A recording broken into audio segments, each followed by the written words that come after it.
Olá, meu amado, minha amada, graça e paz, amém? Bom dia, vida chegando com uma palavra de fé, de amor, de esperança para o teu coração, amém?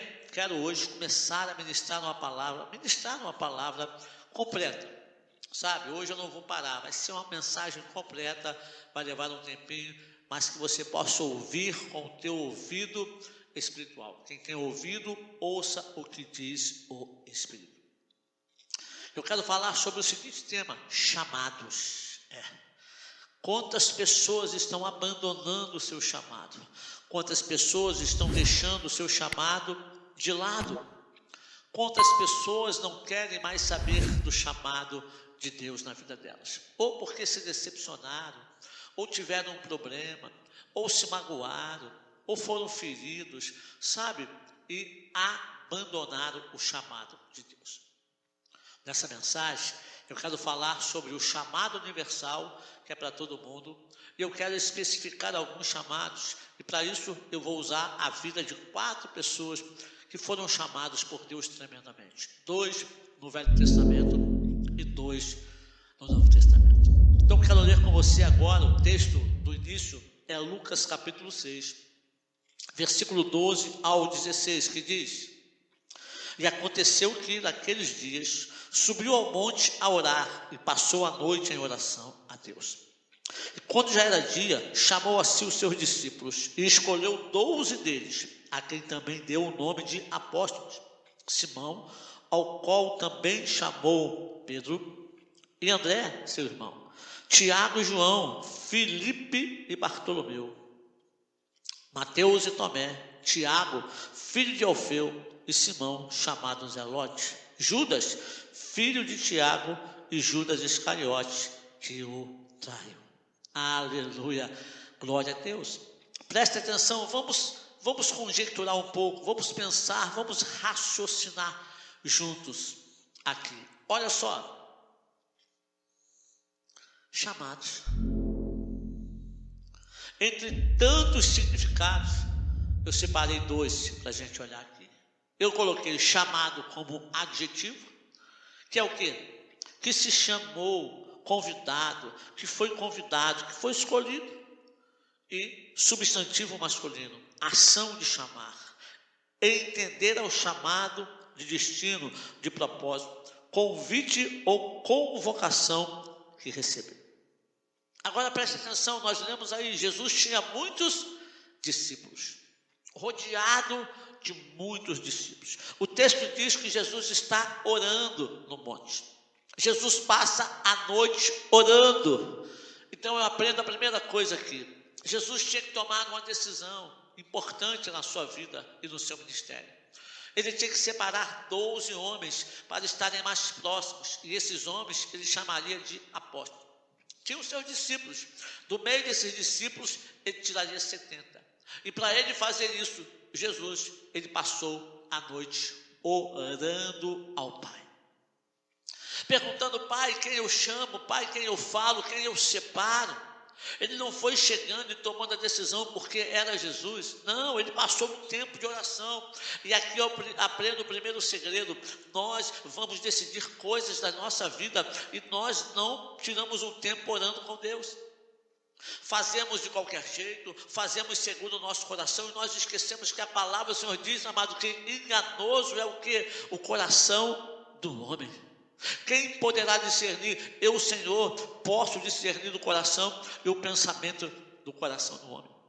Antes que saia uma palavra da sua boca, diz a Bíblia que Deus já sabe o que você vai falar. Então, para tomarmos decisões importantes na nossa vida, precisamos passar um tempo de oração. Não se toma decisão de cabeça quente, não se toma decisão chateado, porque pode haver um arrependimento. Jesus passa a noite orando. E aí, eu vou lembrar de alguns episódios. Por exemplo, Davi, 1 de Samuel, capítulo 30, aleluia, versículos 7 e 8. Sabe, Davi tinha ido lutar uma guerra que não era a guerra dele, era dos filisteus.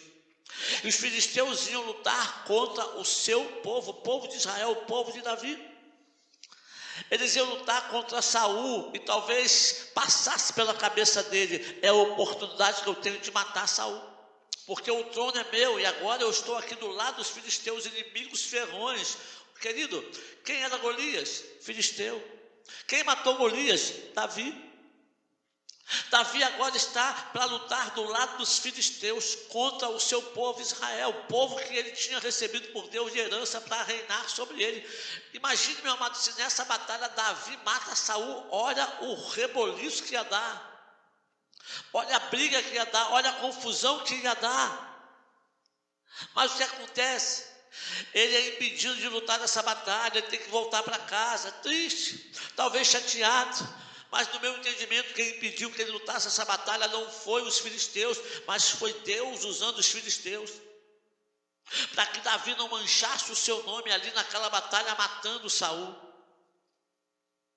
para que Davi ficasse bem com o seu povo que ele ia governar e reinar por muitos anos. Sabe, tem coisas que acontecem na nossa vida e nós achamos que é o diabo, nós achamos que nós estamos sendo rejeitados, nós achamos que estamos sendo colocados de lado, e é Deus que está nos livrando daquilo, porque Deus não quer que a gente tenha aquilo, uma vitória que será uma mancha na nossa história. Oh, aleluia! Você entende isso? Tem vitórias que podem ser manchas na nossa vitória, na nossa vida, e Deus nos impede de receber essa vitória, porque Deus não quer o seu currículo ou o meu currículo manchado com vitórias que nós vamos colocar no nome de Deus, mas que não foi Deus que nos deu. Davi volta para casa, 1 Samuel capítulo 30, versículos 7 e 8, olha o que diz aqui a palavra, querido. E disse Davi a Abiatar, o sacerdote, filho de Aimeleque, traz-me, peço-te aqui o efode. E Abiatar trouxe o efode a Davi. Então consultou Davi ao Senhor, dizendo, perseguirei eu a esta tropa? Atacá-los-ei? E o Senhor lhe disse, persegue-a, porque de certo a alcançarás e tudo libertarás. Deixa eu falar para você o que aconteceu, escute. Davi está lá no campo de batalha, para lutar com os filisteus. Nesse tempo a sua cidade de Iraque está sendo sitiada, atacada pelos amalequitas. Eles levam tudo, levam as mulheres, levam as crianças cativas, esposas dos valentes que estavam com Davi, são levados. Davi não pode lutar contra Israel, volta para casa, e quando ele chega em casa ele encontra a sua cidade sitiada, a sua cidade arrasada, incendiada, casas queimadas, e as mulheres dos seus homens não estavam lá. Lembra você que os homens que estavam com Davi eram aqueles homens que estavam amargurados na caverna de Adulão. Homens que viveram profunda amargura por desprezo. Homens que viveram profunda amargura por situações de adversidade na sua vida. Agora, por seguir Davi e irem lá lutar do lado do seu adversário contra o seu povo, eles voltam para casa sem lutar. Eles voltam para casa e encontram as suas mulheres escravas, sitiadas, levadas com seus filhos. O coração desses homens volta a ficar amargurado. Davi está correndo um perigo de vida, porque esses homens queriam apedrejar Davi, esquecendo tudo que Davi fez de bom, e agora querem tacar pedra em Davi e matar Davi. Olha só que situação. O coração dos homens estava amargurado de novo, mas Davi não perde a cabeça. Davi sabia que tinha um Deus, Davi sabia que tinha um socorro bem presente, e Davi não podia sair por conta própria atrás, querendo sangue, querendo arrancar a cabeça daqueles homens que sitiaram a sua cidade e levaram suas mulheres e filhos cativos. Não, ele não podia agir por ele precisava de uma direção, de uma resposta. É aí que entra a sua oração, a minha oração. Nós não podemos tomar decisões de cabeça quente por emoções.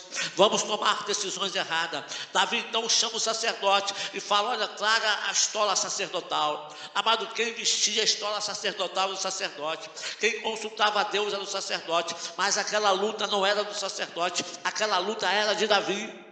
Pega essa aí do teu espírito. Existem lutas que é você que tem que lutar. Existe batalha de oração que quem tem que passar é você. Existem respostas que você tem que ter de Deus, que é você que tem que buscar. Não sou eu buscar por você, não é o irmão buscar por você, não é a esposa buscar por você. É você que tem que dobrar o joelho e bater na porta de Deus e falar, eu estou aqui, Senhor, batendo particular contigo. Foi isso que Davi foi fazer. Aleluia. Davi vai falar com Deus, Davi vai conversar com Deus, Davi vai trocar uma ideia e saber: Deus, eu devo ir atrás desses homens ou não? Deus, eu devo persegui-los ou não? Deus, eu vou alcançá-los, e se alcançá-los eu vou ter vitória. Aleluia, glória a Deus, porque se Deus fala Davi não vai. Mas Davi ouve Deus, e Davi reúne os seus homens. Dos 600 homens, só 400 estavam com disposição de ir, 200 estavam cansados e ficam ali. Davi sai atrás, sem saber para onde ir. Ele não tinha uma bússola, ele não tinha, o Maps para olhar no celular, mas ele sai confiando que Deus iria guiá-los. Oh, meu amado, o que está faltando para nós como igreja hoje é isso, é saber que Deus vai nos guiar e confiar que Ele vai nos guiar como guiou o povo no deserto. A nuvem andava, o povo andava, a nuvem parava, o povo parava, a coluna de fogo andava à noite, o povo andava à noite, mas é de noite, é de descansar. Mas se a coluna de fogo está andando na noite, você também tem que andar, ser guiado por Deus, chamado. Davi vai, e no meio do caminho Davi encontra um homem doente, prestes a morrer, e Davi na sua preocupação ele para atender esse homem. Que coisa tremenda, meu amado, escute, estamos falando de chamado. Eu e você com certeza não pararíamos para atender esse homem. Nós meteríamos o pé e iríamos embora. Nós temos outra preocupação. Eu preciso alcançar a minha família. Cada minuto da minha esposa sequestrada, cada minuto das minhas filhas sequestradas é perigo de morte que elas passam. Elas ficam mais longe. Cada minuto que eu paro para atender alguém, elas vão se distanciando. Então eu não tenho tempo para atender o necessitado. Eu não tenho tempo para atender ninguém, porque eu estou preocupado demais com as minhas coisas. Mas Davi não era assim, Davi para. E ao Davi parar, Davi não pergunta quem ele é, de onde ele vem, nem para onde ele vai. Davi dá comida para ele, Davi trata das feridas, Davi cuida da saúde daquele homem. Davi ama aquele homem sem saber quem ele é. Oh, meu Deus, como nós temos que aprender com Davi, um homem segundo o coração de Deus, que cometeu erros, falhas, pecou, errou, mas nos ensina muitas coisas. Oh, como nos ensina. Como nos ensina. Só depois que ele pergunta: quem é você? E ele fala: eu sou egípcio. Egípcio não é amalequita, amado. Egípcio fala de mundano. Egípcio fala de ímpio. Amalequita fala de inimigo, que vivia destruindo o povo de Israel e perseguindo Israel para matar, pegava pelas costas. O Egito representa o mundo, e o egípcio é aquele que está perdido no mundo sem conhecer a Deus. Davi então pergunta: quem é você? Eu sou egípcio, o meu senhor amalequita me deixou aqui, porque fiquei doente. Nós invadimos uma cidade aí, saqueamos tudo, levamos as mulheres, as crianças, mas como fiquei doente, ele me deixou aqui. Davi não arranca da espada para matar ele, Davi não ameaça matá-lo. Davi pergunta: você pode me guiar até o teu senhor? Você pode me levar até onde ele está? Você pode me dizer para onde eles foram? Amado, quem fez Davi encontrar aquele homem foi Deus. E Davi trata aquele homem bem, não o mata, porque se ele mata, ele perde a informação da vitória. Se ele mata, ele perde, aleluia, a revelação da vitória, a ajuda que ele precisava. Agora Davi está sendo ajudado, guiado por um ex-ímpio, por alguém que estava perdido lá fora e agora está sendo encontrado. Davi não está sendo guiado por um outro israelita, Davi não está sendo guiado por um mestre, por um rei, não. Davi está sendo guiado por um egípcio a encontrar a sua família e a família dos seus amigos. Que coisa tremenda, como Deus faz as coisas. Porque Davi resolveu orar antes de agir. E o final você sabe, ele foi, alcançou, teve vitória, foi tremendo, voltou, pegou despojo, maravilhoso. Poderíamos falar, amado, de Ezequias e Josafá, que fizeram uma reforma judicial, espiritual tremenda quando assumiram o reinado, mas logo depois dessas coisas, a Bíblia é clara em falar no reinado dele, depois dessas coisas veio um grande exército e sitiou a cidade para destruí-los. E o que eles fizeram? Eles não foram reclamar com Deus. Ah, Deus, você não me deu vitória. Ah, Deus, se a cidade ia ser destruída, porque o Senhor permitiu eu? gastar tempo em reconstrução, porque o Senhor permitiu eu fazer tudo isso. Não, eles não foram reclamar com Deus, eles foram orar, eles foram buscar. Ezequias foi orar e mandou buscar o profeta Isaías para orar com ele. Josafá apregoou o jejum e orou, e Deus levantou um profeta para falar com ele. Nos dois casos eles tiveram vitória, porque oraram antes ao Senhor. E por que não falar de Daniel? Eu estou falando de orar antes de tomar decisões. Eu estou dizendo que nós que servimos o Senhor hoje tomamos decisões e depois nós vamos orar. Quando o barco afunda, nós vamos orar. Quando o problema instaura, nós vamos orar. Mas nós já decidimos, já tomamos nossa decisão, já nos posicionamos. Mas esses homens nos ensinam que primeiro precisam orar, para depois se posicionar corretamente em Deus. Daniel, em 2 Daniel, o rei tem um sonho, ninguém revela o sonho, o rei manda matar todos os sábios, profetas, encantadores, todos que tinham visões e revelações, inclusive Daniel. E quando o servo do rei vai bater a casa de Daniel para prender e matá-lo, Daniel pergunta: o que está vendo, cara? Fala aí para mim. E o cara vai e fala: olha, o rei teve esse sonho, ninguém revela e tal, o rei mandou matar. Ele falou: peraí, para que você está com tanta pressa? Deixa eu conversar com o rei. E ele vai lá, conversa com o rei e pede o rei um tempo. Para que ele pede o rei um tempo? Para fugir? Para pegar o passaporte e atravessar a fronteira para outro país? Não, ele pede um tempo para orar, ele reúne os seus amigos e vai orar, e Deus dá a Daniel a mesma visão, o mesmo sonho, a revelação do sonho, e Daniel entra na presença do rei e entrega toda a revelação, o rei fica encantado, e o nome de Deus é glorificado.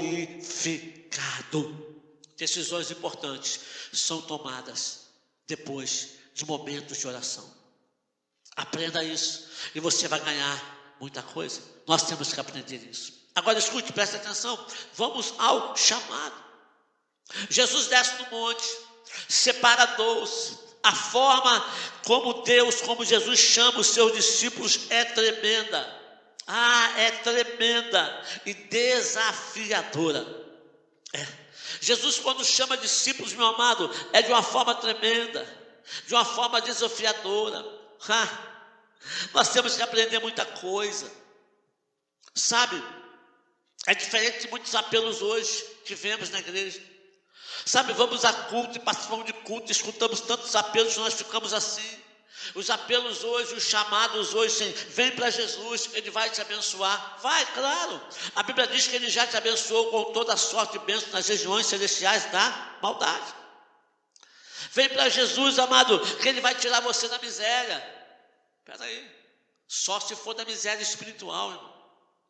Jesus não tem obrigação nenhuma de arrancar você da miséria, nem eu da miséria. Mas é claro, a Bíblia diz, Davi fala: olha, fui moço e hoje eu sou velho, mas nunca vi um justo mendigar o pão, nem a sua descendência padecer necessidade. No tempo do deserto não faltou nada para o povo, Deus supriu todas as necessidades do povo dele. Então nós temos que aprender isso, que esse chamado presente, vem para Jesus que Ele vai te dar um carro, vem para Jesus que Ele vai te dar um emprego, vem para Jesus que Ele vai te dar dinheiro, posses, você vai deixar de ser cauda, vai ser cabeça, sabe? As pessoas vêm em busca de um sonho, de uma realização financeira. As pessoas, na verdade, vêm atrás de um prêmio da Mega Sena, achando que Deus vai dar isso para elas. É o apelo errado, é o chamado errado. As pessoas vêm atrás de uma mudança de vida financeira, mas elas não vêm porque estão arrependidas do seu pecado. Elas não vêm para ter uma mudança de vida, uma mudança de coração, uma mudança de atitude. Elas vêm porque estão a fim de ganhar alguma coisa que lhe foi prometida, que Deus não prometeu. Não é esse o chamado. Esse não é o chamado. Certa vez alguém foi atrás de Jesus dizendo: Senhor, eu vou segui-lo, vou contigo para onde for. E Jesus responde a ele em Mateus capítulo 8, versículo 20: olha, o Filho do Homem não tem aonde reclinar a cabeça. Em outras palavras, ele está dizendo: as coisas não são bem assim como você está pensando, cara. Pensa bem, coloca tudo na balança para ver se vale a pena vir ou não. Não é esse o chamado. O chamado começa, Isaías 55 fala para nós. O primeiro chamado de Jesus é: vinde a mim. E para ir a Ele, a gente tem que ter arrependimento. Esse é o chamado universal. Olha o que diz Isaías 55. Ó vós todos os que tendes sede, vinde às águas. E vós que não tendes dinheiro, vinde e comprai e comei. Sim, vinde e comprai e comei. Sim, vinde e comprai sem dinheiro, vinho e leite. O primeiro chamado é universal. É vinde a mim. Texto de Mateus capítulo 11, versículo 28, o Senhor fala: vinde a mim todos que estáis cansados e sobrecarregados, e eu os aliviarei. Cansados e sobrecarregados, Ele é o seu alívio. Primeiro chamado, o Senhor fala: vinde a mim. Vinde quem? Quem está cansado. Vinde quem? Quem está desesperado. Vinde quem? Quem quer comprar sem dinheiro. Mas não é comida perecível. Não é nada deste mundo. Ele está falando de uma comida espiritual. Nem só de pão viverá o homem, mas de toda a palavra que sai da boca de Deus. É dessa comida que ele está falando. Vinde comprar sem dinheiro. Eu tenho vinho, eu tenho alegria para dar a você. Eu tenho leite, eu tenho vida para dar para vocês. Venha, eu tenho alimento verdadeiro. Venha, não precisa de dinheiro para comprar. É só vir a mim. Mas o que nos leva a Ele é o arrependimento. É o arrependimento.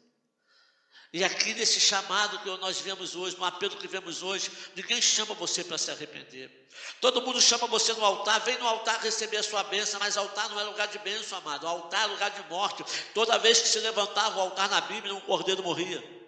Pare para pensar. Analisa isso um pouco. Toda vez que levantavam o altar na Bíblia, um cordeiro morria, um sangue era derramado. Altar não é lugar de bênção, é lugar de morte, é lugar de entrega. Aleluia, você consegue entender isso? Você consegue compreender isso? No versículo 29 de Mateus 11, ele diz: tomai sobre vós o meu jugo, e aprendei de mim que sou manso e humilde de coração, e encontrareis descanso para a vossa alma. Meu Deus, quantas pessoas estão procurando descanso para a alma dela no lugar errado? Quantas pessoas estão procurando descanso na fonte errada? Quantas pessoas estão procurando descanso, amado, no prêmio de uma loteria, sabe, num salário de 20 mil? Quantas pessoas estão procurando descanso, trocando os seus princípios, os princípios de Deus na sua vida, achando que lá vai encontrar descanso? Quantas pessoas estão procurando descanso numa terra prometida? Ei, Israel não descansou na terra prometida. Acorda, crente. Israel, quando chega na terra prometida, eles têm que lutar para tirar quem está lá. E por que aquele povo estava naquela terra, se Deus havia dado a terra para Israel? Israel achava que ia chegar lá e encontrar a terra de mão beijada, prontinha para eles trabalharem. Não. Sabe por quê? Porque mesmo aquilo que Deus te deu, o diabo semeia aonde Deus te deu, porque ele não tem lugar próprio, não tem terra. A Bíblia diz que o cara semeou o campo e veio Satanás à noite, quando ninguém estava olhando, quando ninguém estava cuidando, e semeou o quê? O joio. Por quê? Porque ninguém vigiou a terra que tinha sido dado a ela. Por que os cananeus, os jebuseus, todos estavam lá em Canaã? Porque a terra ficou vazia. Quem tinha que tomar posse não tomou. Então agora chega Israel e tem que brigar, tem que lutar, tem que expulsar. E agora tem que fazer o que? Plantar, porque a terra manava leite e mel. Amado, plantar dá trabalho. Vai perguntar ao agricultor que planta. Vai perguntar ao agricultor que ara a terra. Se o trabalho dele é mole, se o trabalho dele é fácil, sol e chuva. E vem gente desvalorizar esse trabalho. Meu Deus, querido, não é assim. Sabe, não é assim. Quantas pessoas estão cansadas, procurando descanso num dinheiro, num ponto, em alguma coisa assim, não vão encontrar, querido, não vão encontrar, não dá. Quantas pessoas estão tentando encontrar descanso aí, mas o descanso aqui não é um lugar, o descanso aqui não é uma posição financeira, o descanso aqui é uma pessoa. Jesus é o descanso. É por isso que em Êxodo 33, 14, Deus, ele falou com Moisés, disse, pois, irá a minha presença contigo para te fazer descansar. Moisés está conversando com Deus depois que o povo peca e faz o bezerro de ouro. Deus quer destruir o povo, Deus não quer mandar o povo mais, Deus quer levantar o povo. Moisés intercede, Deus escuta Moisés. Então Deus fala: olha, eu vou mandar um anjo com vocês, alguém vai levar vocês até o lugar da bênção de vocês, mas eu não vou mais. Moisés fala: Senhor, o senhor está enganado, não é isso que eu quero. Eu não vou sair daqui se não for com o Senhor. Eu quero a sua presença comigo. É a sua presença que eu anseio. É a sua presença que me acalenta. É a sua presença que me dá paz. É a sua presença que me dá descanso. É a sua presença que me dá segurança. Não é carro novo, não é emprego de 20 mil, não é casa própria, sabe? Não é posição, não é status, não é isso, não é aparecer nas mídias, não. O que me dá descanso é o Senhor. Aleluia.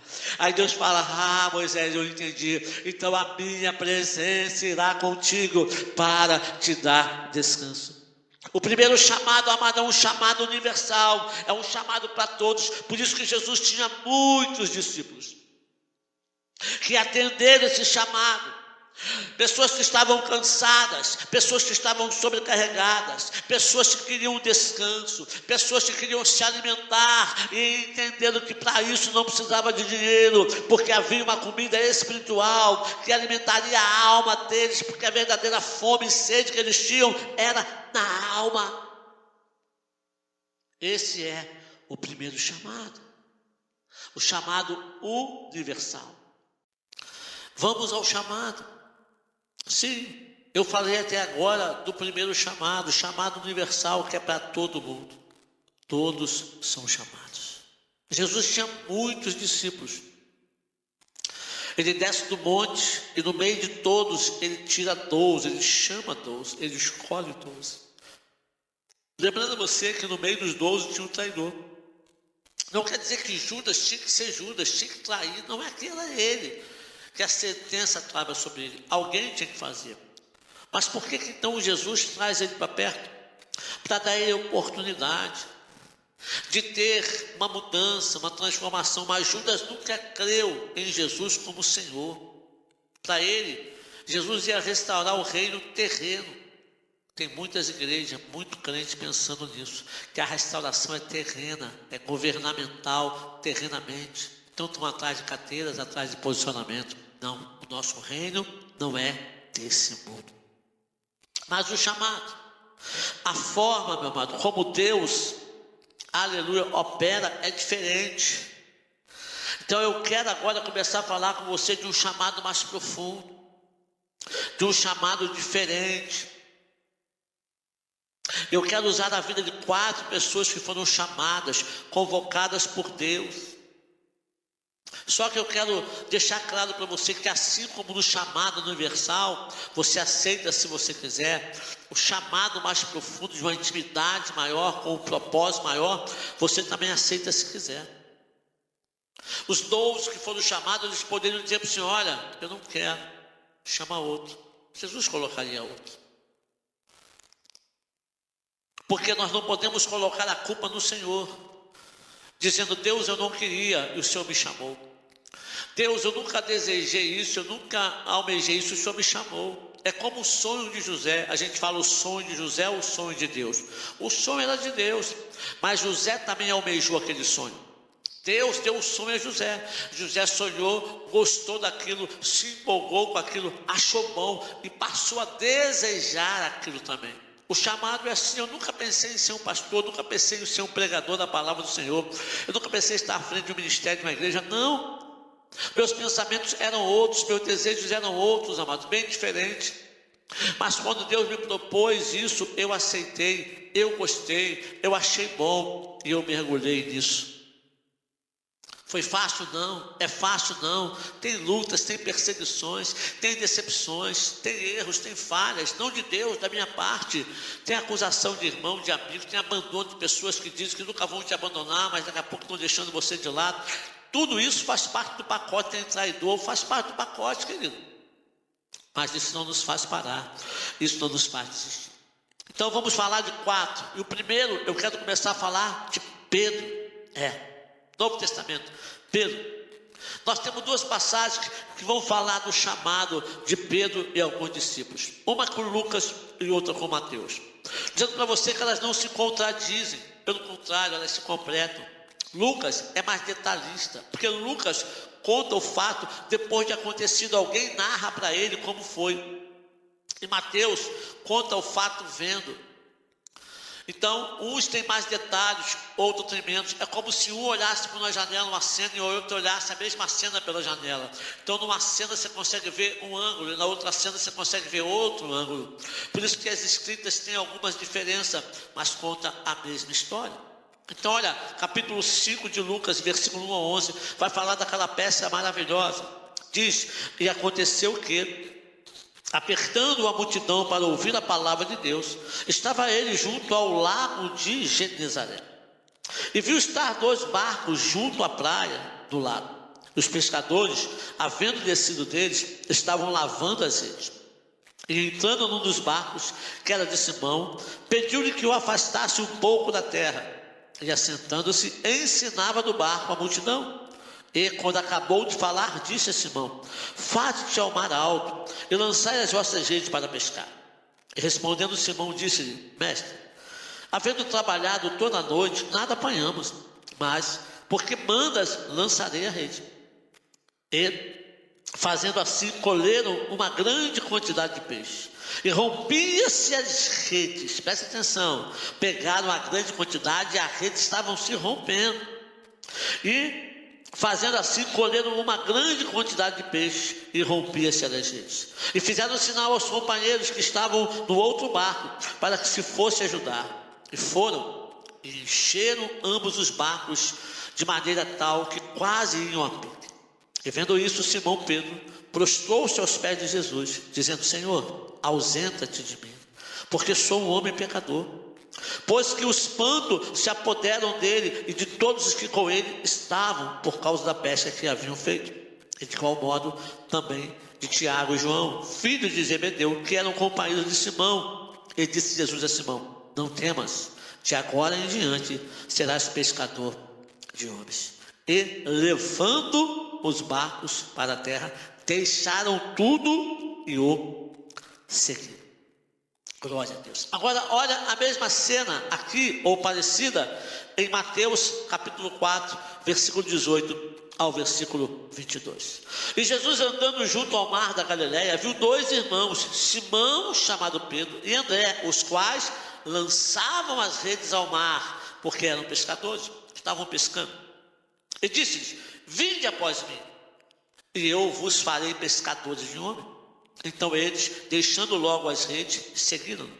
E adiantando-se dali, viu outros 2 irmãos, Tiago, filho de Zebedeu, e João, seu irmão, no barco com Zebedeu, seu pai, consertando as redes. Chamou-os.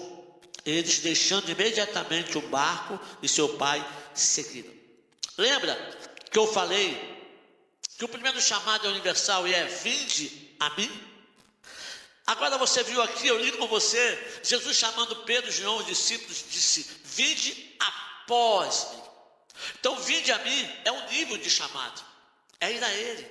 E aí você encontra descanso, alimento, paz, como tudo eu falei antes. Ir após Ele significa seguir os passos dele, significa seguindo. É um chamado mais profundo, é um envolvimento maior. É uma entrega verdadeira, completa e total, não pode ser parcial. Por isso que a Bíblia diz que eles largaram tudo e foram atrás de Jesus. Que maravilha! Eu quero falar desse chamado de Pedro agora com você, meu amado, minha amada. Sim, vamos entrar aqui um pouquinho em Pedro. Preste atenção. Jesus chama Pedro, um pescador de peixes, para ser pescador de homens. Pedro fica escandalizado com a pesca que ele faz, porque pescou a noite toda, e aquela noite não era noite de peixe, a maré não estava para peixe, mas obediente à palavra, ele segue e faz o que Jesus disse. E quando eles puxam as redes vêm lotadas de muitos peixes, e ela estava arrebentando. Ele pede ajuda, os peixes vêm. Pedro reconhece Jesus como mestre tremendo, um homem de Deus, e ele se ajoelha e fala: Senhor, se afasta de mim, porque eu não sou digno de estar aqui. Eu sou pecador, eu sou um cara falho, eu sou um cara que erra, comete erro, pecado. A sua presença, eu não posso estar perto do Senhor. E Jesus fala: não temas, Pedro, de hoje em diante você será pescador de homens. Você não vai pescar mais peixes, você vai pescar homens, porque eu tenho um chamado específico para você. Eu vou separar você para algo diferente.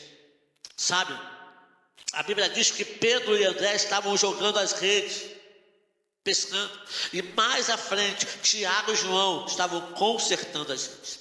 Eu começo a ver e a perceber aqui que o chamado, ele nunca é para exaltar um só, porque o meu chamado, eu preciso do seu chamado.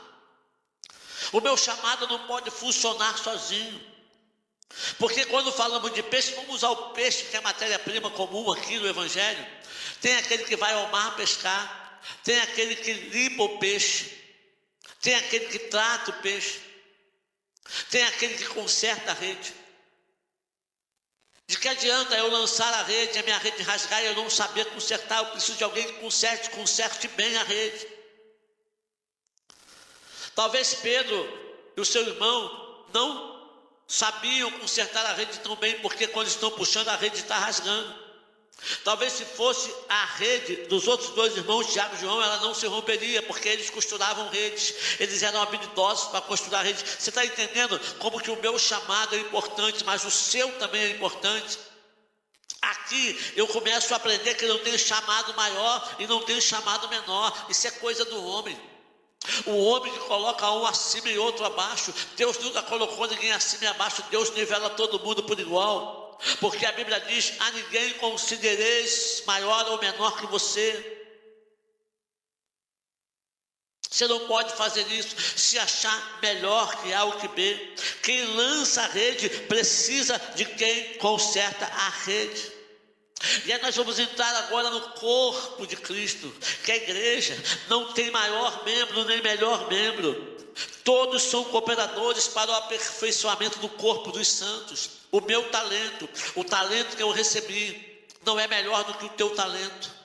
Embora eu esteja com o microfone pregando na frente, eu preciso de alguém que receba outras pessoas. Esses dias eu estava aqui no culto das mulheres, no nosso Outubro Rosa. Eu estava tocando violão, eu ia filmar, eu ia bater foto, e daí ia mexer no computador para soltar as músicas. Algum momento deu errado, irmão, porque só eu fazendo tudo isso, faltou alguém para ajudar, faltou alguém para dividir talentos. Então pare com essa besteira de achar que aquele que aparece é mais talentoso que você.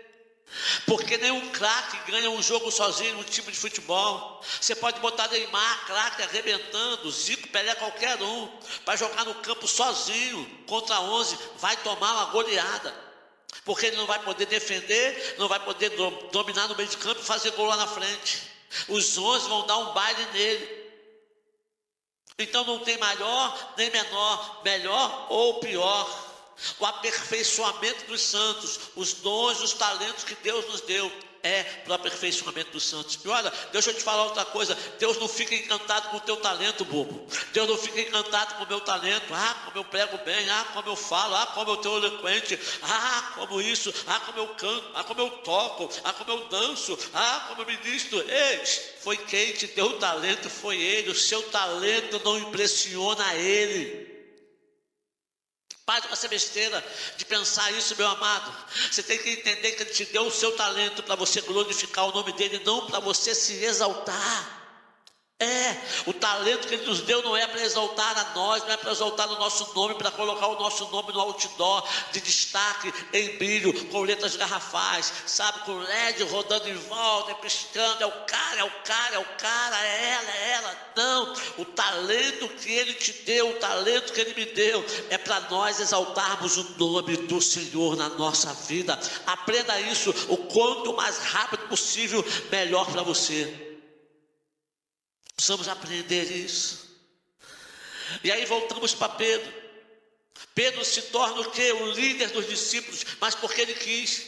Ele desejou, almejou. Não, vamos raciocinar um pouco, meu amado, presta atenção. Ele era o mais velho. Certa ocasião, alguém questionou Pedro e falou: ei, o seu mestre não paga impostos? Ele é um caloteiro? Pedro falou: não, meu mestre paga. E Pedro vai para casa e fala: Senhor, nós não pagamos impostos. Questionaram ali para mim que a gente não paga. E Jesus pergunta: Pedro, na moeda lá está a cara de quem? De César. Então, dê a César o que é de César e a Deus o que é de Deus. Nós temos que pagar impostos. Pega a sua varinha de pescar, vai lá no mar e faz aquilo que você sabe fazer para ganhar o seu pão de cada dia. Jesus não podia orar e fazer com que o dinheiro caísse ou aparecesse embaixo da sandália dele? Jesus não podia chamar Judas e falar: Judas, me dá aí o dinheiro para pagar o imposto. Afinal de contas, Jesus tinha ofertas. Jesus não faz isso, irmão. Jesus não bota a mão ali na bolsa para pagar o imposto dele e de Pedro. Jesus manda Pedro pescar, exercer o seu trabalho manual. E Pedro vai lá, joga a rede, bota a isca, começa a balançar e vem um peixe e morde a isca. E dentro daquele peixe havia uma moeda. Sabe, o milagre só aconteceu porque Pedro foi pescar. O milagre só aconteceu porque Pedro foi jogar a rede, foi trabalhar. Você quer que Deus pague os seus impostos, irmão? Não. Você quer que Deus pague as suas contas? Você faz as contas, quer que Deus pague. Vai para o joelho, vai orar, vai jejuar. Para com isso, irmão. Deus te deu um talento natural para você trabalhar também. Deus te deu saúde para você trabalhar também. Sabe, tem muita gente que pensa que tem um chamado e vai viver desse chamado. E aí começa a padecer necessidade e culpa a Deus, porque o chamado não é para viver do chamado, é para viver o chamado e não do chamado. O chamado não vai te sustentar como sustentaram os profetas, é diferente. A não ser que Deus mande você largar o seu trabalho. Mas também você não vai ser pesado na casa de ninguém. Tem muita gente que vai orar o irmão na hora do almoço, vai orar o irmão na hora do café, para poder dividir um café na casa do irmão, na casa do irmão. Deus mandou aqui, irmão, orar com você. Irmão, nós devemos almoçar, você quer almoçar? Oh, glória a Deus, é de Deus, irmão, é de Deus nada. Vigia, irmão, na terra, vigia, irmã. Pedro vai lá, pesca, pega a moeda e paga. E paga o imposto de quem? De Jesus e de Pedro só. E por que não pagou dos outros discípulos? Por que não pagou dos outros 11? Eram 12 discípulos, mas Jesus só pagou de 2. Vamos raciocinar. A lei mandava pagar impostos quem tinha 20 anos para cima. Então deduzimos que os outros não tinham 20 anos. Pedro tinha mais. Jesus tinha mais, mas os outros não. Então a responsabilidade do imposto era só de Pedro e de Jesus, porque se fosse de todos, a moeda que Pedro pescasse teria que pagar o imposto de todo mundo, mas não foi. Então ele se torna o líder dos 12. Embora ele tenha sido chamado, escolhido, teve um processo longo e duradouro de 3 anos de conversão. Pare para pensar, raciocine comigo, irmão. Pedro andou com Jesus. Jesus em carne e osso na terra, ele viu Jesus ressuscitar Lázaro 4 dias morto. Você já viu algum morto ressuscitar? Pessoalmente lá no velório e tal. Eu vi uma criança no Maranhão, chegou morta nos braços dos pais. Estávamos no Maranhão fazendo uma campanha lá com a irmã Nasci. E vários obreiros já estavam lá 90 dias no Maranhão, pregando todo dia, ganhando almas para Jesus, vendo milagres acontecer, demônios caindo por terra, vidas libertas, transformadas, uma maravilha, irmão orando, todo mundo, muita tensão, uma guerra espiritual tremenda. E estávamos nos preparando para vir embora numa casa, e chega uma mãe, ela vem da ilha, com o esposo, a criança no colo já roxinha, morta. Ele leva para a gente orar, bota no colo da irmã Nasci, a irmã Nasci levanta, apresenta a Deus, a gente dá as mãos, começa a orar, e aquela criança ressuscita. E não é só isso. Bota no chão, ela sai correndo, começa a andar para lá e para cá, cheia de vida, como se nada tivesse acontecido com ela. Glória a Deus. Amados, é tremendo. Pedro viu Jesus fazer isso várias vezes. Pedro viu Jesus curar cegos. Pedro viu Jesus curar aleijados, o coxo, 38 anos aleijado. Pedro viu Jesus curar aquele que foi descido pelo telhado numa cama, saía andando carregando a cama dele. Pedro viu Jesus curar um homem que tinha uma mão mirrada no templo. O único milagre que Jesus faz dentro de um templo, um lugar de culto. O resto Jesus fez tudo fora, em casa, nas ruas, entrada e saída de cidades. Pedro viu tudo isso. Mas olha só, ele teve visões, ele teve revelações, ele curou, ele foi usado por Deus poderosamente. Mas Mateus capítulo 16, versículo de número, aleluia, 13 ao 26, eu vou até abrir aqui para ler com você, querido. Acontece algo tremendo, tremendo, tremendo, tremendo. Mateus 16, do 13, aleluia, ao 26, preste atenção, querido. Escute, olha o que diz, versículo 13. E chegando Jesus às partes de Cesareia de Filipe, interrogou os seus discípulos, dizendo: quem dizem os homens ser o filho do homem? E eles disseram: um João Batista, outro Elias, e outro Jeremias, outro dos profetas. Disse-lhe ele: e vós, quem dizeis que eu sou? E Simão Pedro respondendo disse: tu és o Cristo, o Filho do Deus vivo. E Jesus respondendo disse-lhe: bem-aventurado és tu, Simão Barjonas, porque não foi carne e sangue quem te revelou, mas meu Pai que está nos céus. Pois também eu te digo que tu és Pedro, e sobre esta pedra edificarei a minha igreja, e as portas do inferno não prevalecerão contra ela, e eu te darei a chave do reino dos céus, e tudo que ligar na terra será ligado nos céus, e tudo que desligares na terra será desligado no céu. Que maravilha! Pedro tem a revelação, e Jesus fala: não foi a sua carne, quem revelou para você quem eu sou foi meu Pai. Será que Pedro tinha amadurecido? Será que Pedro tinha crescido? Será que Pedro já tinha mudado o seu coração? O resto dos versículos vão dizer para nós que não. Escute. Então mandou aos seus discípulos que a ninguém dissesse que ele era o Cristo. Desde então começou Jesus a mostrar aos seus discípulos que convinha ir a Jerusalém e padecer muito dos anciões e dos principais dos sacerdotes, dos escribas, e ser morto e ressuscitar ao terceiro dia. Então Jesus agora começa a falar para eles: ó, vocês já sabem que eu sou o Cristo, que eu sou o Messias, que eu sou o enviado, não conte para ninguém. Então vou contar para vocês daqui para frente, ó, eu vou ser levado a Jerusalém, eu vou apanhar, eu vou ser escarnecido, os religiosos vão bater em mim, vão escarnecer em mim, vou ser julgado, condenado, morto, mas vou ressuscitar. E aí Pedro, tomando de parte, pegou no braço, puxou para o canto, começou a repreendê-lo, dizendo: Senhor, tem compaixão de ti, de modo nenhum te acontecerá isso.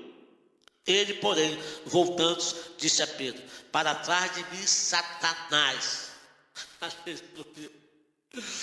Oi, que me serve de escândalo, porque não compreendes as coisas que são de Deus, mas só as que são dos homens. Aleluia. Você entende? Pedro tinha acabado de ter uma revelação maravilhosa.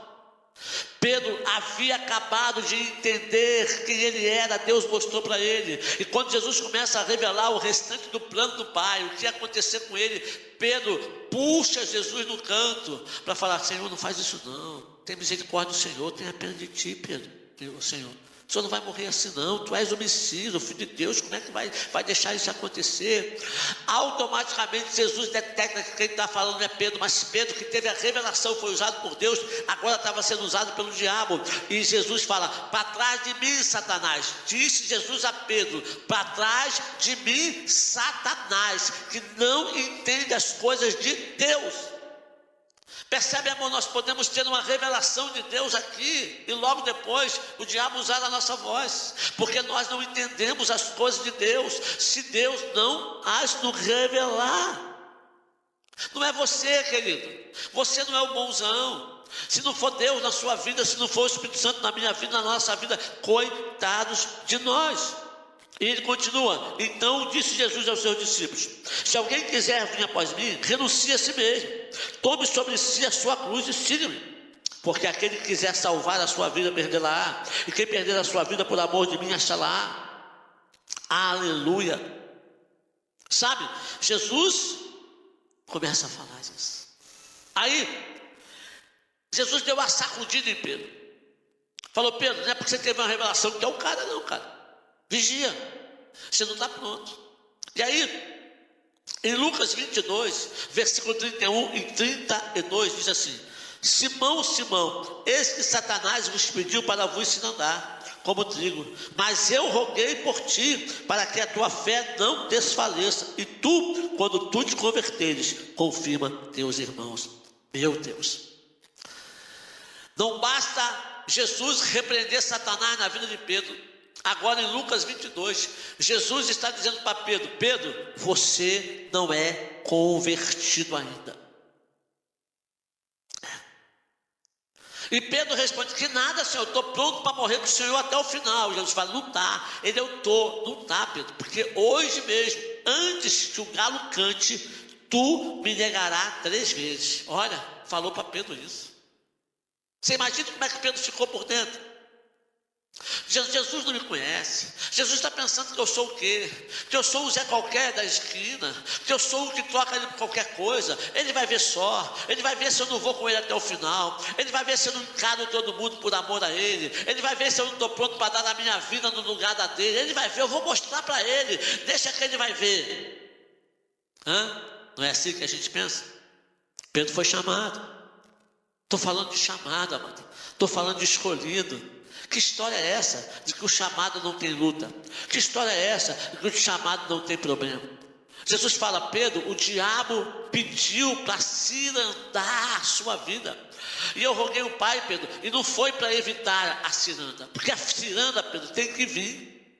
Sabe, o chacoalhar de Satanás tem que vir na sua vida. Eu roguei o Pai para a sua fé não desfalecer, para você continuar firme, para Ele manter você de pé. Sabe por quê? Porque depois que você passar por isso, você vai precisar confirmar os seus irmãos, você vai precisar fortalecer os seus irmãos. Então a sua fé não pode desfalecer. Mas Pedro, a ciranda vai vir.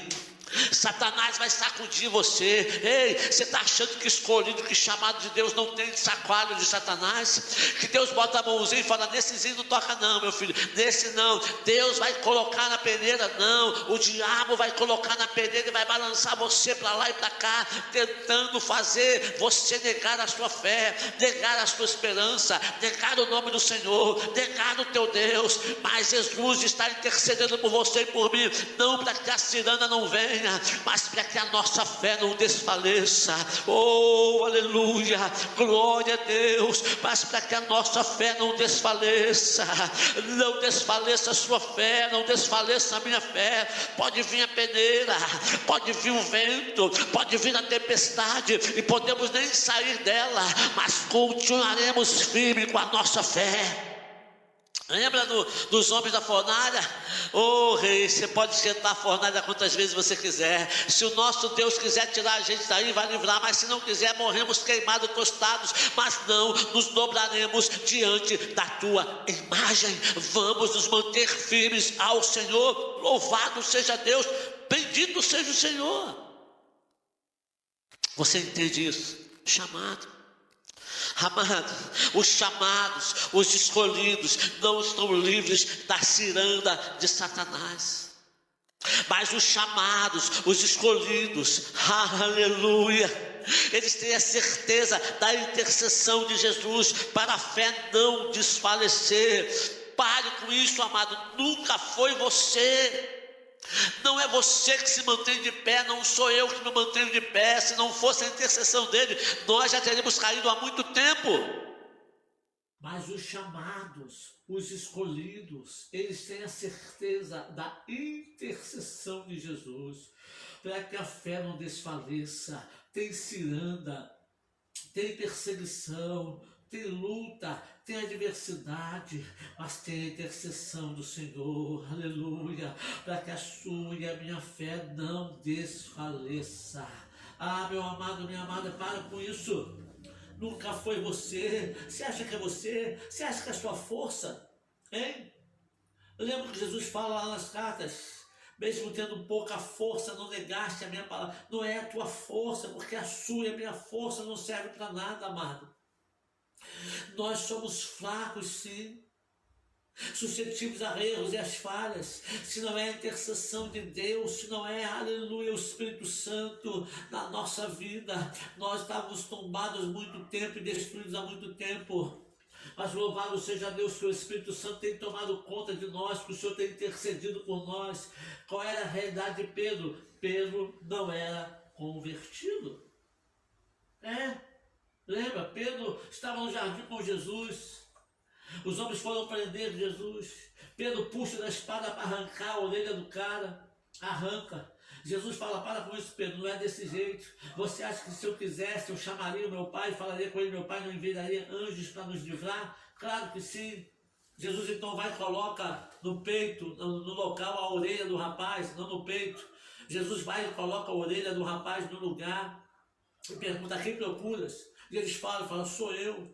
E eles levam Jesus preso. E aí começa o martírio de Jesus, chicoteado, espancado, humilhado, coroado com espinhos, cuspido na cara, julgado falsamente. Levantaram falso testemunho do meu Senhor, mas ele firme sem abrir a sua boca, ele firme sem reclamar, ele firme sem se defender, porque ele tinha alguém que o defenderia.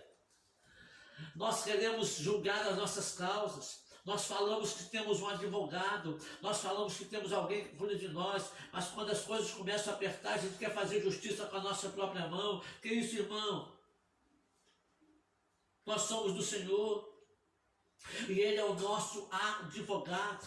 O problema é que Pedro, ele não era convertido, ele tinha revelação, ele teve revelação, ele curou quando foi enviado com os 12, ele curou quando foi enviado com os 70, ele expulsou demônio de vidas, ele viu a glória do Senhor, ele viu Cristo transfigurado na sua forma de glória no monte, junto com Moisés e Elias, ele participou de tudo isso, mas ele não era convertido. Ei, acorda, crente!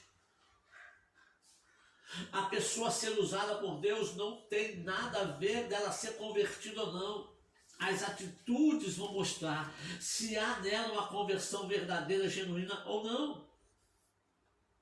Não é o como ela é usada, sabe por quê? Nós temos que aprender uma coisa: no começo da nossa caminhada, da nossa trajetória, Deus mostra para as pessoas que Ele é na nossa vida. É quando a gente toca na rocha, a rocha da água. Deus está mostrando: eu sou com esse cara. É quando ele prega e ele dá uma palavra e Deus vai lá e cumpre aquela palavra. Sabe? É quando ele coloca a mão e alguém é curado, é quando ele fala alguma coisa e acontece. Deus está mostrando que é na vida dele. Mas conforme você vai se aprofundando em Deus, vai começar a chegar a hora em que Deus não vai ter que mostrar para as pessoas que estão na sua vida, mas você vai ter que mostrar para as pessoas que Deus está com você. E aí as estratégias mudam. Moisés sabia tocar na rocha. Quando ele tocava na rocha, a rocha dava água. Mas quando chega lá num certo lugar, Deus fala: Moisés, a estratégia vai mudar. Você não vai tocar na rocha, você vai falar para a rocha da água. Só isso. Mas Moisés chega lá e começa a chamar o povo de rebelde. Moisés chega lá e começa a chamar o povo de pecador. Moisés chega lá, está cansado da caminhada. Moisés chega lá e começa a falar um monte de coisa para o povo que Deus não mandou ele falar. Esse é o seu e o meu problema muitas das vezes. Nós começamos a falar aquilo que Deus não nos mandou falar. Nós começamos a falar do nosso coração. Sabe por quê? Porque nós só sabemos agir assim. Deus mudou a estratégia. Moisés, você não vai tocar na rocha, você vai falar. Só que Moisés vomita tudo que estava ali dentro dele. Ele bota tudo para fora em cima do povo. E ele vai, bate na rocha 2 vezes para a rocha da água. E a rocha faz o quê? A rocha da água. O povo bebe. Só que Deus puxa a orelha de Moisés e diz: você não vai entrar na terra, porque você não me santificou quando era para santificar dentro do povo. Eu não mandei você chamar o povo de pecador. Eu não mandei você chamar o povo disso ou daquilo. Eu não mandei você dizer que o povo era rebelde. Eu mandei você falar com a rocha. Do meu povo cuido eu. Você só apacenta as ovelhas. Do meu povo cuido eu. Você só guia eles à terra prometida. Porque quem cuida do povo, Moisés, sou eu. Porque sou eu que faço a nuvem parar e andar. Sou eu que faço o maná cair do céu. Não é você, Moisés. Você tinha que me santificar diante dele. Você não me santificou. E por causa disso, você não vai entrar na terra. E foi o que aconteceu. Nós precisamos entender. Pedro não era convertido. E o que acontece? Escute. Pedro nega Jesus, como ele foi avisado que faria, e ele disse que não faria, mas ele nega a Jesus.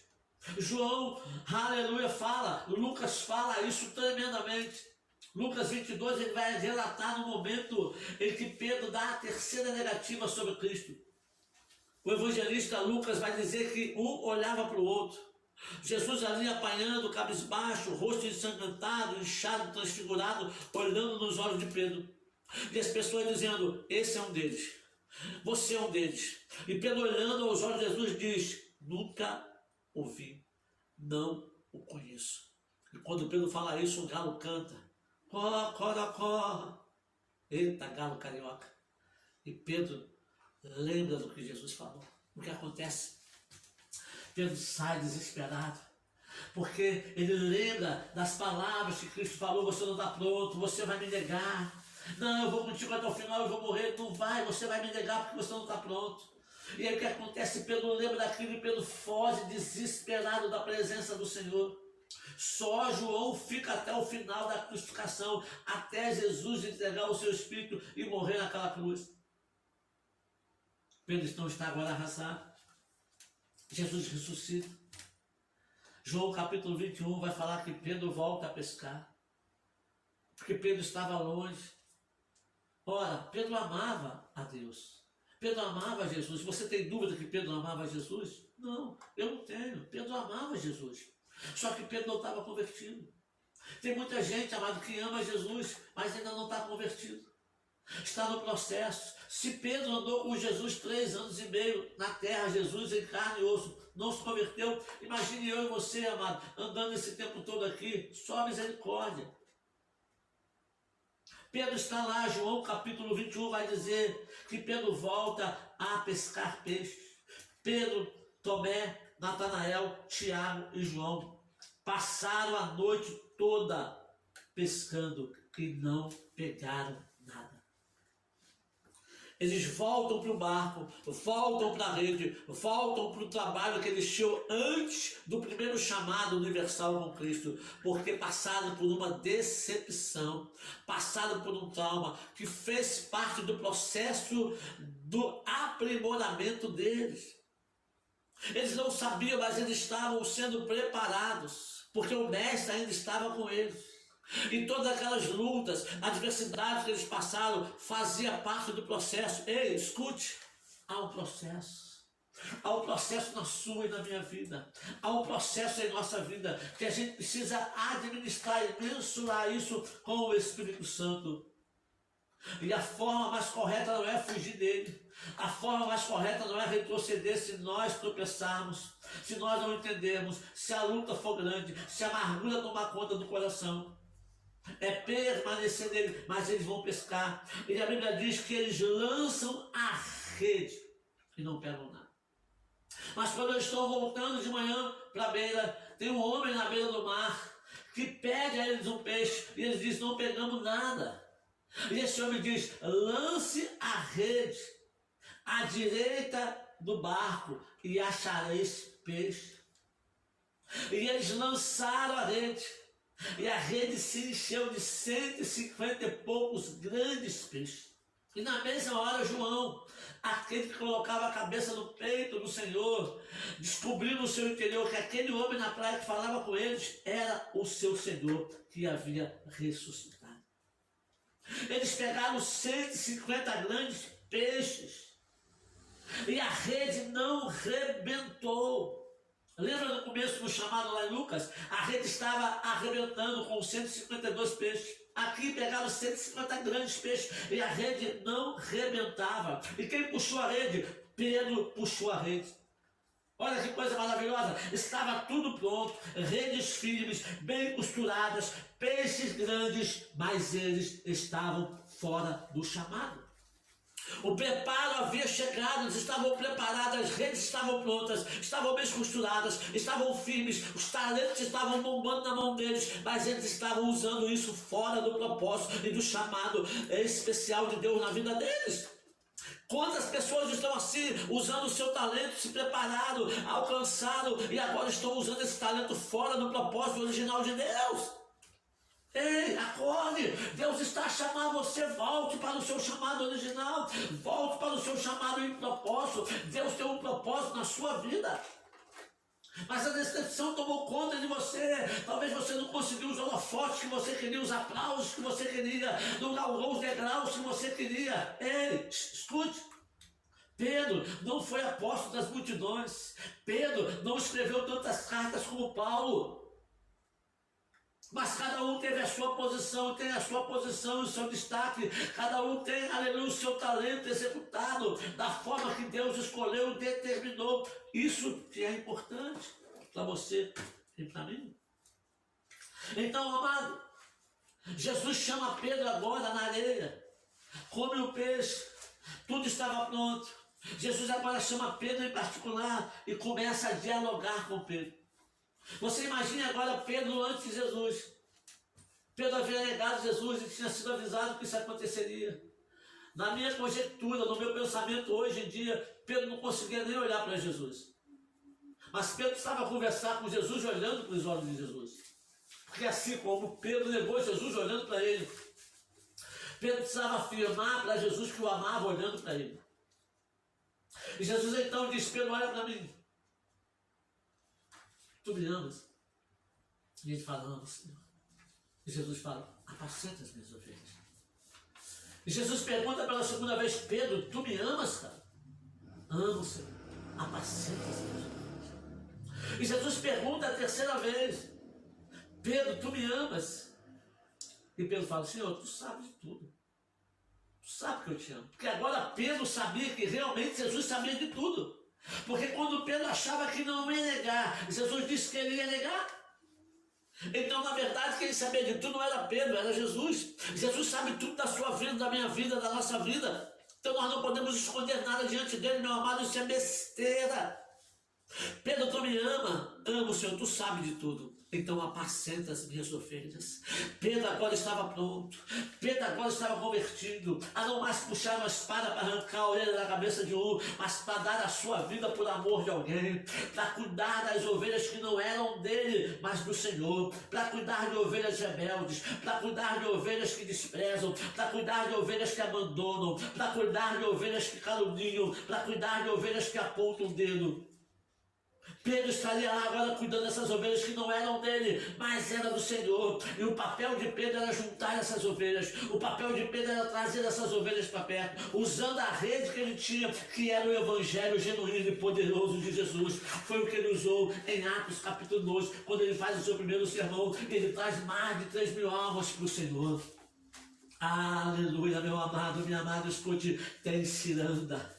Tem ciranda, tem preparo, tem luta, mas tem respaldo de Deus, tem respaldo de Jesus. Jesus estava chamando Pedro nessa conversa para retomar o seu chamado principal. Talvez você esteja me ouvindo, meu amado, agora e tenha deixado o seu chamado principal de lado. Por causa de decepções na sua vida, por causa de situações na sua vida. Sabe, alguém te traiu. Alguém não te entendeu, algum pastor pisou em você, te humilhou, e você falou: isso não é para mim, eu fui enganado. Ei, não, Deus está usando a minha vida a falar contigo agora. Você tem um chamado especial, então volte para o seu chamado. Não pare o seu chamado. Nós vamos continuar falando de chamado. Eu quero falar de mais 2 chamados, e eu vou encerrar falando com o chamado de Paulo. No momento agora eu quero falar de 2 chamados que são muito parecidos no Velho Testamento. É o chamado de Moisés e o chamado de Jeremias. Quando você analisa isso, você vê que os chamados são muito parecidos. Por quê? Porque os dois não queriam. Os dois tentaram sair fora. Lembra de Moisés no monte, apacentando as ovelhas, 40 anos naquele monte, cuidando de ovelhas que não eram dele, era do seu sogro. Ele cuidava delas com todo amor e carinho. No verão trazia elas para baixo, no calor levava para cima. levava para beber água, levava para se alimentar, cuidava das rebeldes, cuidava das feridas. Um belo dia ele está no lugar que ele está acostumado a passar sempre. E ele observou que havia uma sarça, e essa sarça ardia em fogo, o fogo não consumia essa sarça. E Deus começou a falar com ele, dizendo: tira a sandália dos seus pés, porque o lugar que você pisa é santo. Algumas pessoas já falaram que ele mandou tirar as sandálias porque é o único investimento que ele tinha com ele, do Egito ainda. E nós não podemos trazer nada conosco para uma nova caminhada com Deus do Egito em nossa vida. Eu já preguei e disse que é muito fácil tirar o povo do Egito, mas é muito difícil tirar o Egito do coração do povo.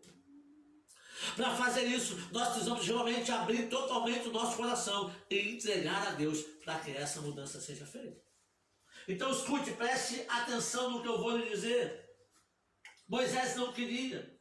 Deus começa a falar com Moisés: você vai ser o libertador do meu povo. Você vai ser libertador do meu povo. Eu vou usar você para libertar o povo. Moisés fala: Senhor, eu não. Escolhe outro. Por quê? Porque Moisés já havia se decepcionado quando ele quis agir como libertador fora da época de Deus, porque ele não estava preparado. Agora, tinham se passado 40 anos. 40 anos ele foi preparado no deserto a cuidar daquilo que não era dele. E a agir não com as suas emoções ou com o seu coração, mas agir na direção e no propósito de Deus. E Deus começa a dar a ele sinais: coloca a mão no peito, tira, joga a vara no chão. E Moisés fala: mas eu não sei falar, eu sou pesado no falar. E Deus fala: leva o seu irmão com você, ele vai falar por você. Mas você vai ser o meu libertador. É você que eu vou usar, você vai ser o instrumento que vai guiar o povo. Você vai falar com o faraó. Eu vou dizer mais: eu vou endurecer o coração de faraó. Olha só que loucura. Mas Moisés tenta de tudo quanto a maneira, não consegue. Aí Moisés aceita o chamado. Moisés aceita tanto aquele chamado, que quando tem o episódio do bezerro de ouro, e Deus diz: Moisés, eu vou destruir esse povo rebelde, esse povo que não quer saber de mim, esse povo que me trai qualquer coisa, e eu vou construir uma nova nação de você. Moisés, que no começo não queria o chamado, agora esse Moisés intercede por esse povo. E o que é interceder? É se colocar no lugar deles. Moisés fala literalmente: Senhor, se o Senhor for matar eles, mata a mim também. Se o Senhor for riscar o nome dele no livro da vida, risca o meu nome também. Porque se não for para ir com esse povo, eu não vou. Moisés, que no começo não queria o chamado, agora ele abraça o chamado. Porque ele estava pronto para o chamado. Jeremias é a mesma coisa. Deus começa a falar com Jeremias: antes que te formasse no ventre da tua mãe, eu te conheci. E as nações te dei por profeta. E Jeremias está dizendo: não, Senhor, eu sou uma criança. E Deus está dizendo: não diga que você não passa de uma criança, porque você não é uma criança. Eu tenho separado você antes de você existir. Deus está dizendo: tem um chamado na tua vida, Jeremias, antes de você existir. Antes de você se formar em osso, em carne, no ventre da sua mãe, eu já tinha escolhido você para um chamado específico e especial. Ei, tem pessoas que têm chamados específicos e especiais, determinado por Deus antes de nascer, e não tem para onde correr. Ela pode ser um grande empresário, mas ela não vai ser feliz. Ela pode ser um grande jogador de futebol, mas não vai ser feliz. Ela pode ter muito dinheiro, mas não vai ser feliz. Se não estiver vivendo dentro do propósito de Deus, nenhum de nós seremos. Podemos ter muitas conquistas nessa terra, podemos alcançar muitos pódios nessa terra, muitas riquezas e bens. Nosso nome pode até atravessar fronteiras nessa terra, mas se nós não estivermos dentro do chamado de Deus, de nada adiantará. Haverá um buraco no seu peito, no meu peito, e uma tristeza profunda tomará conta de nós. Esses dois tentaram fugir de Deus, mas não conseguiram. Jeremias se tornou um grande profeta de Deus, profetizou no grande tempo de cativeiro. Era jogado na cova, porque ele era obrigado a profetizar, porque havia o costume, o rei chamava os profetas para profetizar, e a maioria que comia na mesa do rei, que vivia das custas do rei, profetizavam bênçãos e vitória. E o rei perguntava: tem mais alguém? Tem, Senhor. Jeremias, traga ele. Jeremias, o Senhor tem alguma palavra para mim? O Senhor tem. Assim diz o Senhor: eles vão entrar, vocês têm que se arrepender, vocês vão ser presos, vão ser levados ao cativeiro, seus filhos vão morrer, os valentes vão morrer, a cidade vai ser tomada. Você acha que Jeremias queria falar aquilo por ele? Era porque era a palavra do Senhor. E isso fazia com que Jeremias fosse lançado na cova, no porão, ficando a água e pão. Mas ele não mudava a mensagem. Ele não mudava a mensagem de acordo com o benefício que ele ia ganhar. Não tinha isso. Era aquilo, era aquilo. Tem tanta gente mudando de sim para não, amado, de acordo com o benefício que vai ganhar, de acordo com a posição que vai ganhar, de acordo com aquilo que pode alcançar. Como tem gente mudando a palavra de Deus. Mas agora eu quero encerrar com você, falando de um outro homem que foi chamado no Novo Testamento, chamado de Saulo. Nós estamos falando de chamado. Chamado de Paulo, chamado de Pedro, teve ciranda de Satanás, teve luta, teve entrega, teve confronto. O chamado de Moisés e de Jeremias também teve renúncia, teve entrega. Ei, tem muita gente dizendo: eu sou chamado para missionário lá nos Estados Unidos, na Flórida. Eu vou para a Flórida, irmão. Sol, irmão, Rio de Janeiro, tempo bom, né? Lá um monte de brasileiro, não precisa nem aprender a falar inglês. É para lá que eu sou, o meu chamado é para lá. Ei, tem tanta gente ao redor da sua casa que precisa ouvir o evangelho e você ainda não pregou. Porque é muito fácil pregar assim. Mas o evangelho aqui onde nós vivemos não é pregado assim, é pregado vivido, meu amado. É pregado em entrega, é pregado em renúncia, é pregado em não abrir mão de princípios, de valores cristãos. É pregado em não fazer troca ou se vender. Não, é firmado. Você não muda a palavra, vai para o calabouço, é rejeitado, é perseguido, mas você não muda a mensagem de Deus.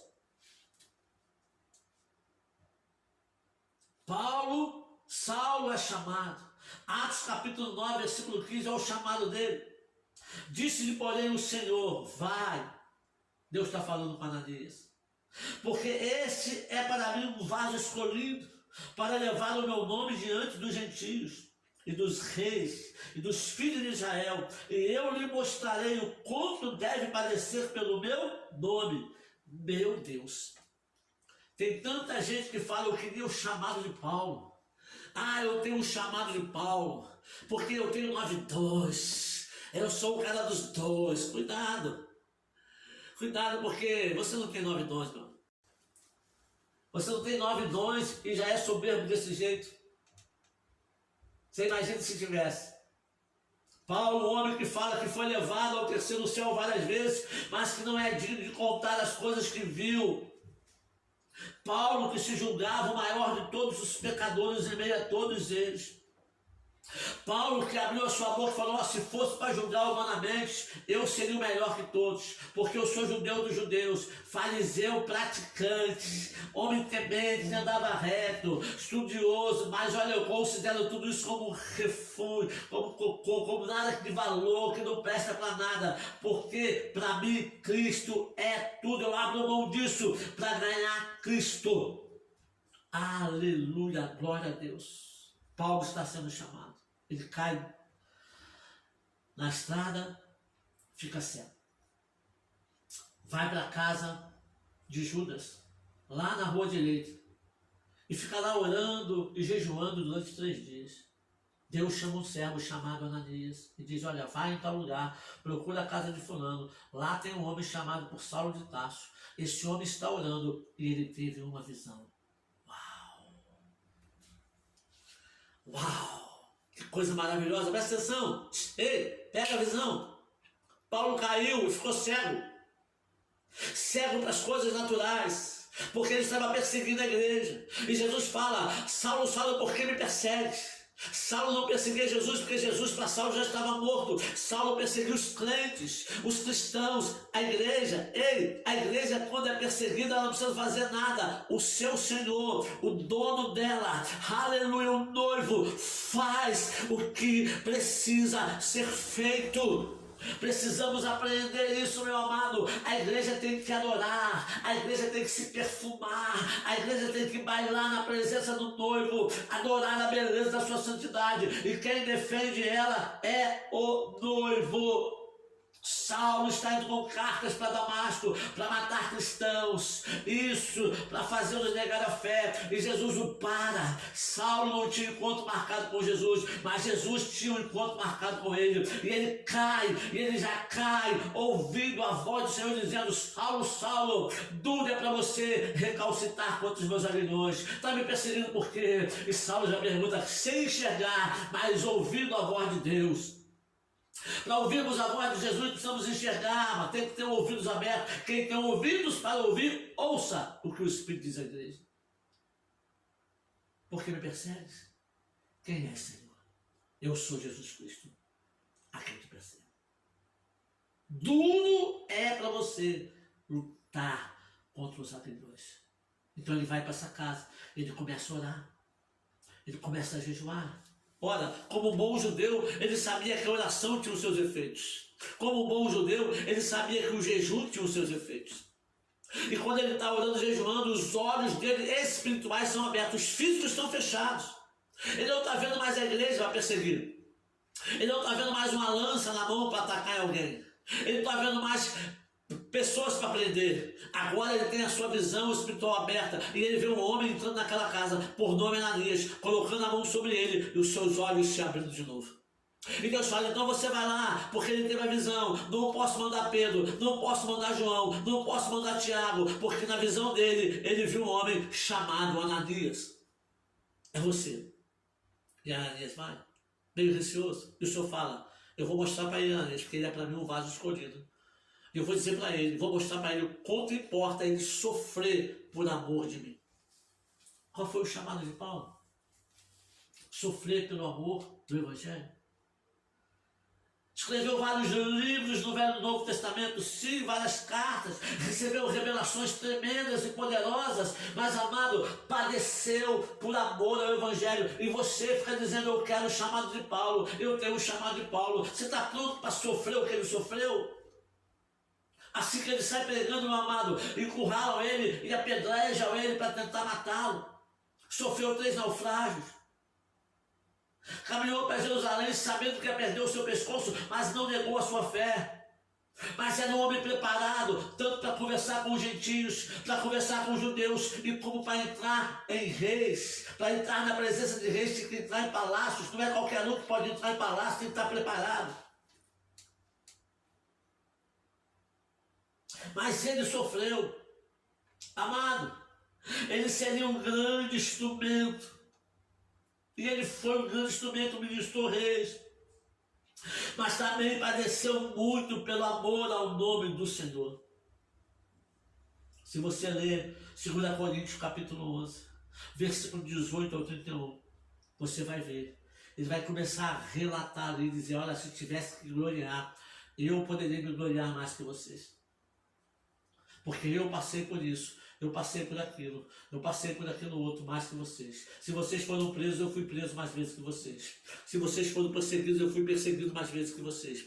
Se vocês enfrentaram a morte, eu enfrentei a morte mais vezes que vocês. Se vocês atravessaram o deserto, eu atravessei o deserto mais vezes que vocês. Ele não está falando para se gloriar, mas ele está falando e fazendo um relato de que realmente a sua caminhada, o seu chamado teve algo tremendo, mas também teve muita dor, muita perseguição, muito sofrimento. Mas em momento algum ele abriu mão de tudo, ele passaria por tudo, porque, aleluia, ele amava o Senhor. Chamado. Sabe, nós ouvimos hoje o chamado de Deus. As pessoas estão achando que o chamado é para enriquecer, o chamado é para ganhar dinheiro. Não. Existe o chamado universal, todos são chamados. Vinde a mim.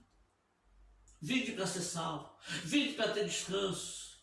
Você pode aceitar esse chamado e ficar na igreja sentadinho, assistindo seus cultos domingo, terças e sextas, como é aqui na Casa de Oração Filadélfia. Não tem problema nenhum, você não é obrigado a ir mais a fundo, mas Deus tem um chamado além disso, porque Deus te deu um talento. E Ele quer aprimorar você para usar esse talento que Ele lhe deu, dentro do seu propósito na sua vida. Você pode aceitar o chamado universal e querer ficar só no banco, cultuando no domingo, sabe, de vez em quando, dando o seu dízimo na sua oferta. Só que você não vai ter uma alegria real e verdadeira. Porque a alegria real e verdadeira nós temos quando nós estamos dentro do nosso chamado, inserido por completo, mesmo em meio à luta, mesmo em meio a dificuldades, mesmo em meio a problemas. Pedro, quando ele se converte, ele está pronto para morrer, não igual o seu mestre, mas de cabeça para baixo, porque ele fala: eu não sou digno de morrer como o meu mestre. Saulo se converte em Paulo e sai pregando o evangelho, se prepara e começa a ganhar vidas aqui, vidas ali, e abre igreja ali, e abre igreja lá, e faz viagem missionária, e corre risco de morte, mas não retrocede, não para, ele continua, e ele vai até Jerusalém para morrer, pronto para colocar a sua cabeça, aleluia, na guilhotina e perder o seu pescoço por amor a Cristo, porque ele fala que o viver é lucro, mas o morrer, aleluia, é mais. O morrer é lucro e o viver é Cristo. Ele falava que ele tinha e ele sabia que para onde ele estava indo havia uma alegria maior do que aquela que ele estava vivendo aqui na terra. E ele viveu muitas coisas boas na terra. Com todo sofrimento e dor, ele salvou muitas vidas, ele curou pessoas, ele viu famílias restauradas, ele viu pessoas vivas. Vamos parar com esse negócio, amado, e vamos abraçar o nosso chamado. Cristo está reconvocando a sua igreja, Cristo está reconvocando você. A pandemia nos afastou de muita coisa, muita gente se afastou e não voltou mais a frequentar, a exercer o seu chamado. Vive afastado, ela serve, sim, do jeito dela, mas Deus não chamou você para viver essa vida meia boca, Ele chamou você para viver junto. Pastor, mas as igrejas estão cheias de cara de pau. Claro, amado, quando você entrar vai ser mais um, porque a igreja não é lugar de perfeição, terrenamente, humanamente falando. A igreja é instituição humana. Ali tem homens que falham, tem homens que erram, mas nós estamos percorrendo um caminho para nos tornar perfeitos. E só podemos ser perfeitos na presença do Senhor. Ele falou: anda na minha presença e ser perfeito. Só que no meio do povo de Israel tem muita gente que não quer andar na presença de Deus, quer gozar só das bênçãos de Deus. E por causa disso muitos param, porque começam a olhar para eles. Esse é o problema, não olhe para eles. Olhe para o teu Senhor que te chamou. E anda na presença dele. E você vai se tornar perfeito. Se tornando perfeito na presença dele, você vai atrair o olhar de muitos que também querem um exemplo a seguir. E esse exemplo pode ser você. Eu quero orar com você nesse momento. Nós falamos de chamar. De repente você que me ouviu, ficou esse tempo todo me ouvindo aí 1 hora ou mais de 1 hora, tem um chamado. E Deus avivou no teu coração essa chama. O Espírito Santo renovou no teu coração a chama desse chamado. Então, meu amado, minha amada, preste atenção. Não pare. Não pare. Busque a Deus. Pai Santo, amado, nós te louvamos e te bendizemos pela tua palavra. Falamos de chamado. Somos chamados pelo Senhor. O Senhor nos escolheu, nos separou, a Deus, Senhor, para a tua obra. Quantos estão me ouvindo nesse momento? Quantos vão ouvir essa mensagem? E assim como Pedro, como Jeremias, como Moisés, como Paulo, tem um chamado específico, Senhor. Acende a chama no coração de cada um. Faz queimar e arder outra vez, não deixando apagar a chama em nosso coração. Mas que a gente ouça a sua voz e o seu chamado, para glorificar e exaltar o seu nome, e nós possamos dizer: eis-nos aqui, e não só ir até a ti, para ficar num banco sentado, ali no conforto e no sossego nosso, mas nós possamos ir após o Senhor, porque ir até ti é uma coisa, e ir após o Senhor é outra. Que a gente desperte para ir após o Senhor, cumprindo o nosso chamado, para a glória e honra do nosso nome, em nome de Jesus, amém. Meu amado, Deus te abençoe, bom dia à vida, até uma próxima ministração.